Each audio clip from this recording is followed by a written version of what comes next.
formas geométricas em cores fortes se movem. Cortadas por linha branca, se transformam em ondas. Programa especial em branco, no fundo vinho, acima e abaixo do nome, Ondas Coloridas. Olá, está no ar o programa especial. Hoje vamos falar do mundo da tecnologia e saber o que há de interessante e inclusivo nesta área. Eu sou Juliana Oliveira, apresentadora e cadeirante. Fique com a gente. No programa especial de hoje, Zé Luiz Pacheco mostra o Centro Nacional de Referência em Tecnologia Assistiva, em São Paulo.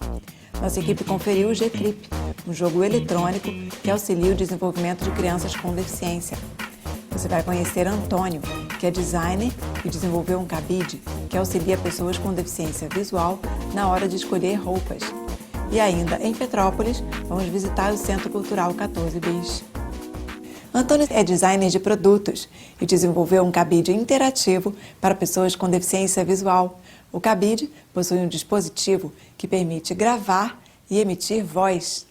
Cabides em madeira com dispositivo branco e nele, botão vermelho e outro azul.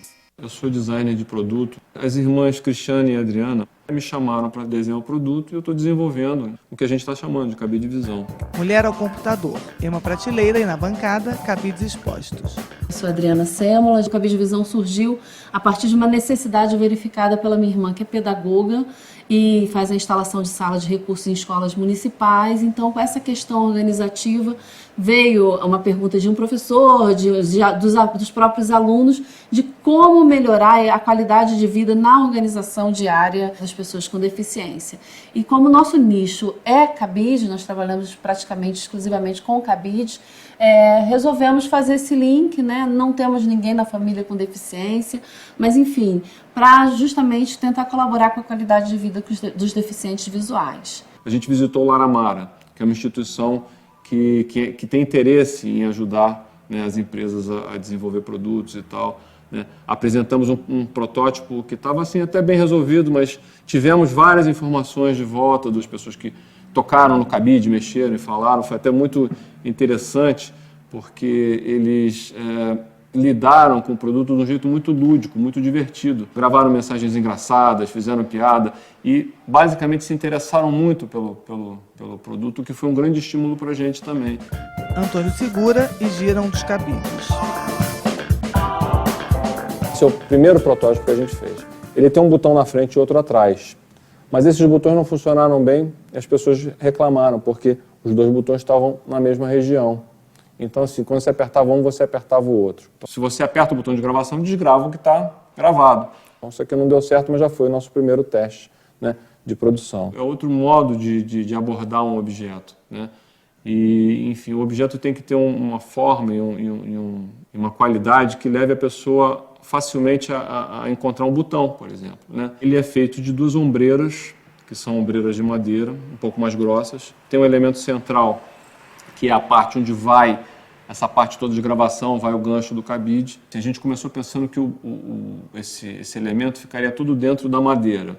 A gente descobriu que não dá, porque tem que trocar a pilha, tem que ter, assim, você tem que poder ligar e desligar. Nessa face dessa parte central tem uma abertura com entalhe na madeira, onde vai o chip, né? Sobre essa abertura vai uma tampinha, de cada lado, esquerdo e direito, tem um botão de gravação e de reprodução. O chip é bem pequeno, a qualidade de reprodução é muito boa, de voz. Camisa de seda azul. Camisa de seda azul. A ideia é fazer outras formas de cabide, cabides que possa botar calça, cabide. Esse é um cabide, vamos dizer, para botar uma camisa, um terno, né? A gente está se dando conta, desenhando um produto como esse, de que a gente pode fazer outros produtos que falem com a pessoa. Cabides enfileirados expostos sobre a mesa. O G-Trip é um jogo eletrônico projetado para ajudar o desenvolvimento de crianças com algum tipo de deficiência, em especial a síndrome de Down. Nossa equipe conversou com o André Brandão, criador do G-Trip. Sala com computadores e um homem sentado em frente a um deles. Um homem entra e se dirige a outro computador. Eu sou o André Brandão, sou coordenador do projeto G-Trip. O G-Trip é um projeto de desenvolvimento de jogos para pessoas com necessidades especiais. Atualmente conta com um jogo desenvolvido em 2009, com lançamento em 2010, que leva em conta as necessidades especiais de crianças com síndrome de Down e idade pré-escolar. A versão atual foi desenvolvida levando em conta diferentes habilidades cognitivas. Cada habilidade cognitiva inspirou um ambiente virtual dentro do jogo. E em modo de interação é basicamente com o mouse. É um jogo para todos. No entanto, teve que ter um foco. E o foco foi idade pré-escolar com síndrome de Down. O jogo ele tem 3 ambientes. Um deles estimula a imitação, outra motricidade fina, outra percepção. E cada um deles vai de uma maneira que as atividades do jogo estimulam essas habilidades cognitivas em específico. Não exclusivamente cada uma delas, mas mais uma delas. E nesse jogo existem 2 personagens, os 2 personagens com síndrome de Down, fato inédito até então nos jogos digitais. Então a forma de interação do jogo é a utilização do mouse, certo? E atualmente o jogo está disponível para as versões Windows e Mac em 5 diferentes idiomas. Em português, espanhol, inglês, alemão e turco. A ideia de desenvolver jogos para crianças com síndrome de Down veio de observação da minha mãe, que ela é fonoaudióloga. Então, jogos digitais eram utilizados pela minha mãe, na sua clínica de fonoaudiologia, de uma maneira bastante interrompida. Diferentes atividades de diferentes jogos eram utilizadas, então isso causava uma interrupção muito grande, uma sessão terapêutica, especificamente de crianças com síndrome de Down, isso acabava prejudicando a sessão. O Gcrip ele foi pensado para não ter essa interrupção, para serem utilizadas diferentes atividades num mesmo jogo, sem prejudicar o desenvolvimento da criança, sem prejudicar a sessão de terapia. Então, a cada uma das atividades foi pensada nesse sentido, para estimular paulatinamente cada habilidade cognitiva sem interrupção do terapeuta. A criança tem irmãos, tem amigos, tem a sua família, e muitas vezes a gente escuta relatos em que é possível observar a criança jogando não só sozinha. O Gcrip ele é recomendado para crianças com idade pré-escolar, ou seja, começando com 3 anos de idade, indo até os 7 anos de idade, dependendo do quanto a criança é estimulada dentro e fora de casa.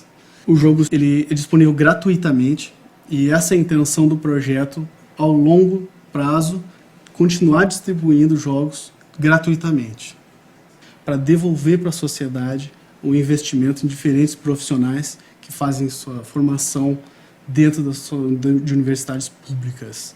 Então, é devolver para a sociedade um investimento feito por pagamento de impostos, feito de diferentes formas, para devolver para a sociedade um produto útil. Para quem quiser ter acesso ao jogo do Gcrip, acesse o site oficial www.gcrip.com. Na tela do computador, boneco vestido com a camisa do Gcrip acena dando tchau para nós. Dica: Fachada: Centro Cultural 14 Bis. Prédio da instituição, elevador adaptado. Meu nome é Vera Lúcia, sou turismóloga e pedagoga. Eu trabalho no Centro Cultural 14 Bis e estou no programa para dar uma dica cultural. Vera caminha por uma sala com painéis expostos. O Centro Cultural 14 Bis foi inaugurado dia 30 de março de 2012. Estamos num espaço onde ele foi construído se preocupando com a acessibilidade para as pessoas com deficiência. Tem a sala de exposição, que contém um filme com um artista chamado Silvio Costa, que ele explica, fazendo o papel de Santos Dumont, um pouco da casa dele e dos eventos dele. Tem libras e a legenda, tanto em inglês quanto em português e em espanhol. Cenas do filme com legendas em inglês e intérprete de libras. Temos a maquete, que as pessoas, colocando a mão, sentem e tem a possibilidade de ver a casa por dentro e por fora. Vera, em frente à maquete da casa de Santos Dumont, retira o telhado e toca a casa por dentro. Tem o 14 Bis em miniatura e a entrada você paga na bilheteria, é única. Sobe, você visita o Museu Casa Santos Dumont e você tem acesso imediato ao Centro Cultural 14 Bis, com espaço para você visitar tudo, e é tudo muito bem monitorado. Visitem o Museu Casa Santos Dumont e o Centro Cultural 14 Bis, que fica na cidade de Petrópolis, estado do Rio, pode se comunicar pelo e-mail casasantosdumont@gmail.com ou então pelo telefone, código 24 22 47 5222. Banner do Centro Cultural 14 Bis. Acesso para pessoas com dificuldades de mobilidade. No próximo bloco, o repórter Zé Luiz Pacheco mostra o Centro Nacional de Referência em Tecnologia Assistiva. Não saia daí. Estamos apresentando programa especial. Voltamos a apresentar programa especial. Em Campinas, o repórter Zé Luiz Pacheco visitou o Centro Nacional de Referência em Tecnologia Assistiva, que desenvolve sistemas e produtos que facilitam o cotidiano das pessoas com deficiência. O CNRTA faz parte do complexo do Centro de Tecnologia da Informação Renato Archer. Zé conversou com desenvolvedores de projetos e conheceu algumas dessas tecnologias. Céu azul, árvores, outdoor, Centro de Tecnologia da Informação Renato Archer.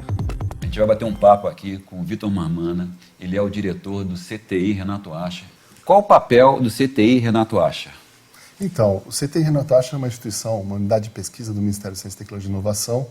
Nós temos 30 anos de atuação na área de tecnologia da informação e uma atuação histórica na área de tecnologia assistiva que se iniciou na década de 80. Dentro desses todos os laboratórios que você tem aqui, quais são os voltados para a tecnologia assistiva? Bom, de forma específica, nós temos 8 laboratórios que estão diretamente voltados para a tecnologia assistiva.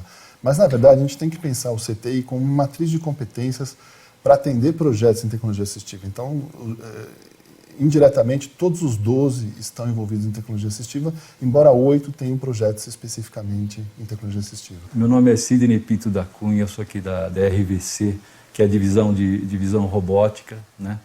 E nós estamos desenvolvendo basicamente alguns produtos, uma plataforma que auxilia o deficiente visual a fazer leitura de qualquer texto em formato impresso.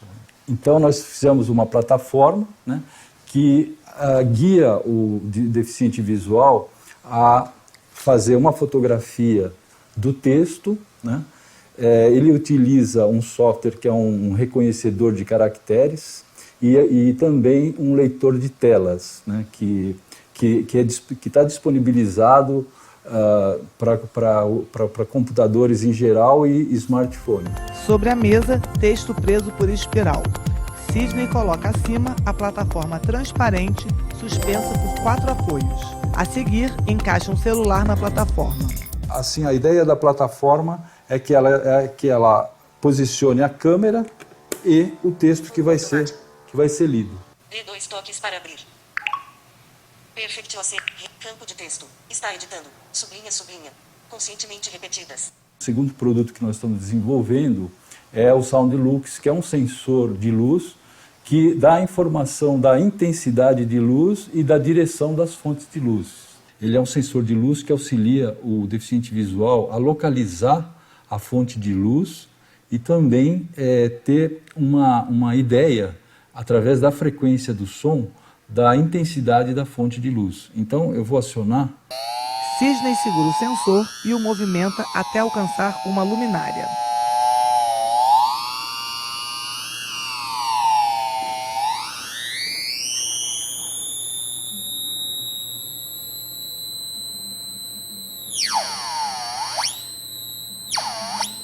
Existe uma intercomunicação entre o CTI e outros laboratórios do mundo?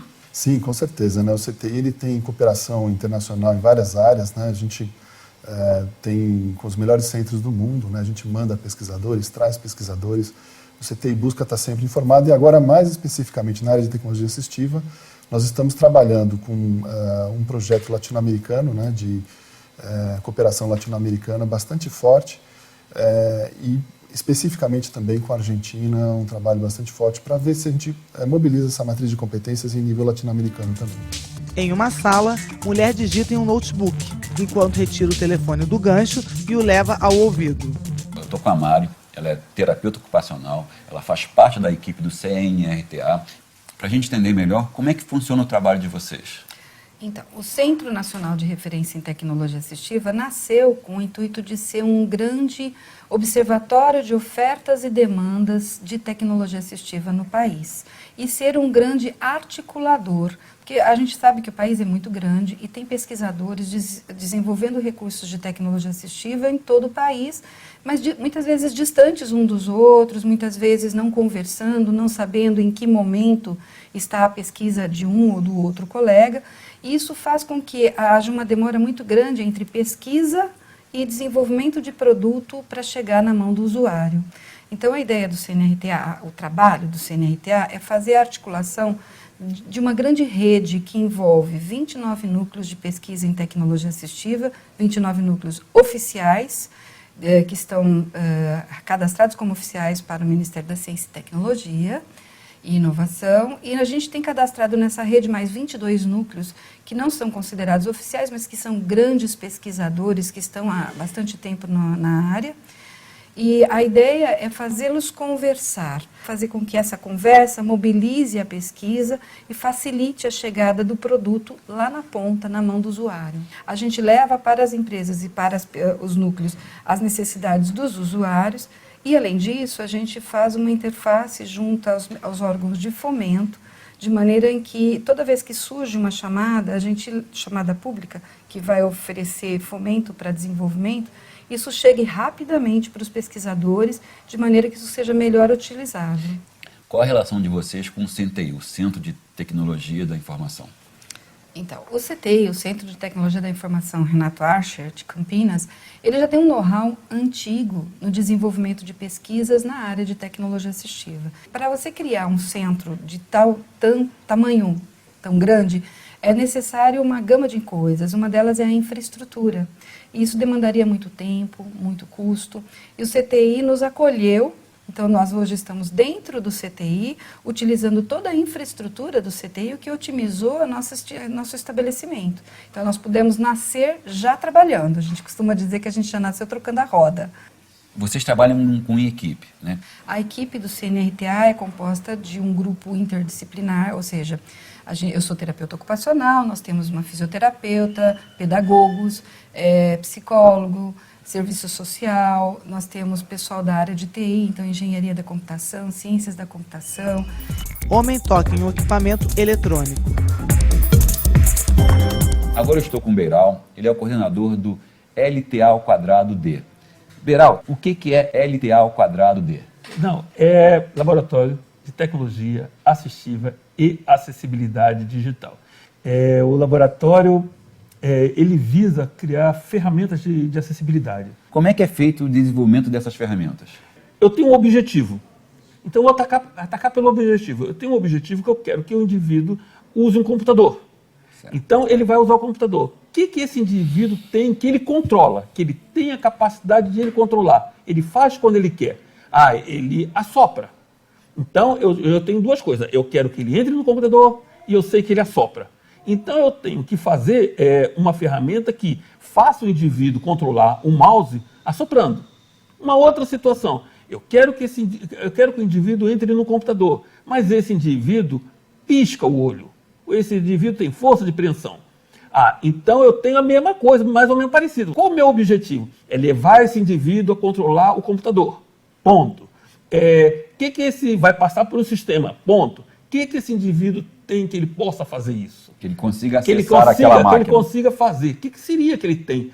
Ele emite som. Ele movimenta a cabeça. Então eu estou fazendo uma única unidade, são várias unidades. Isso me baixa o custo do produto. Isso eu tenho só uma unidade, então eu não preciso fazer. E na verdade isso são linhas de software que vai estar lá dentro. E já está desenvolvido, já está pago, então é um negócio mais barato. A única coisa que vai mudar, a única coisa que vai mudar é a série de sensores. Que se for um indivíduo que não precisa usar, ele assopra, mas não precisa do sensor de som. Então eu tiro o sensor de som.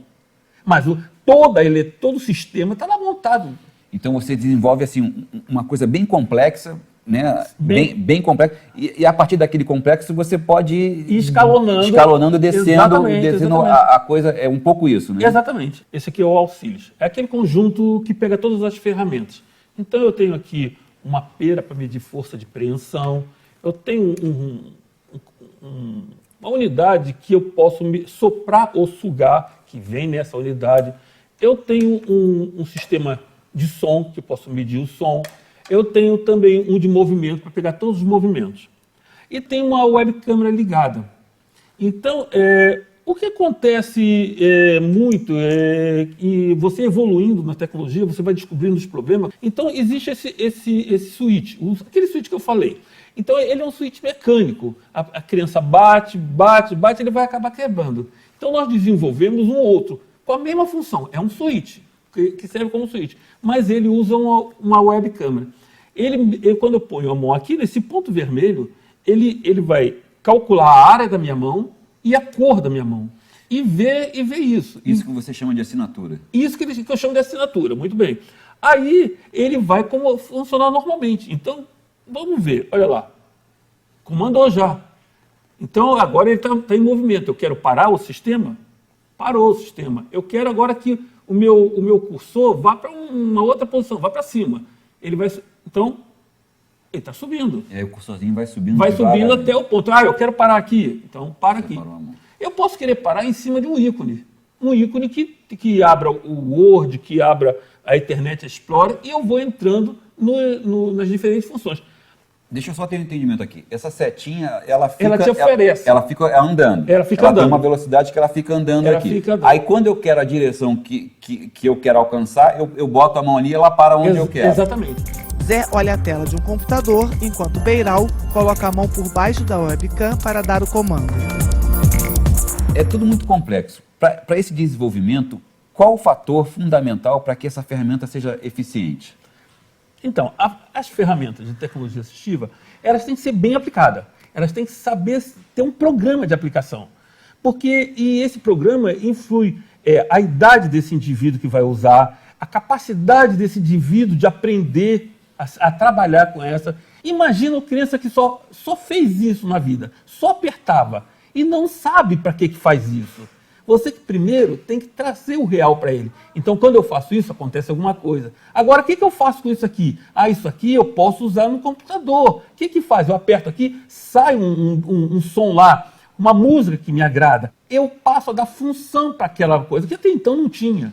Então, então, a aplicação da tecnologia assistiva tem que ser muito bem planejada, muito bem, porque senão isso pode ser abandonado. Então, a ferramenta é boa, é excelente, porém, não funcionou. Por quê? Claro, ele está na idade errada, ele não sabe o que fazer, ele não está entendendo, ele não é alfabetizado. Então, vamos alfabetizar. Então, essa linha de trabalho tem que ser tão importante quanto desenvolver uma ferramenta de tecnologia assistiva. Como é que é para você perceber, né, nessas crianças que têm alguma dificuldade, nessas pessoas que estão aqui, como é que é para elas poder trabalhar com uma ferramenta dessas, a ter um acesso ao computador, na sua visão? Olha só, na minha visão, eu vou falar assim, eu poderia estar aposentado há 10 anos atrás. Não estou. Quando você vê uma criança dessa que não consegue falar, ele não tem outro meio de se expressar, e ele tem um Facebook, e ele comenta, então isso para mim é o maior ganho. Sensacional o seu trabalho. Tá? Muito obrigado a você. Obrigado a você. Tela do computador. Era uma vez uma menina muito esperta que morava ao lado. Menina com deficiência aperta uma bombinha de ar para escrever. A tecnologia no Brasil está bem avançada. E olha, eu estou feliz de estar aqui e ver que tem muita gente trabalhando para que a gente tenha uma qualidade de vida melhor. Muito legal. Espero que vocês tenham gostado. Fiquem com a gente e até a próxima. O endereço do CNRTA na internet é www.cti.gov.br/CNRTA. O programa especial sobre tecnologia fica por aqui. E você, tem alguma sugestão? Manda pra gente. A sua participação é fundamental. O programa especial também está no Facebook e no Twitter. Um grande beijo para você e a gente se encontra aqui na semana que vem. Tchau! Os créditos do programa especial desta semana você encontra em nosso site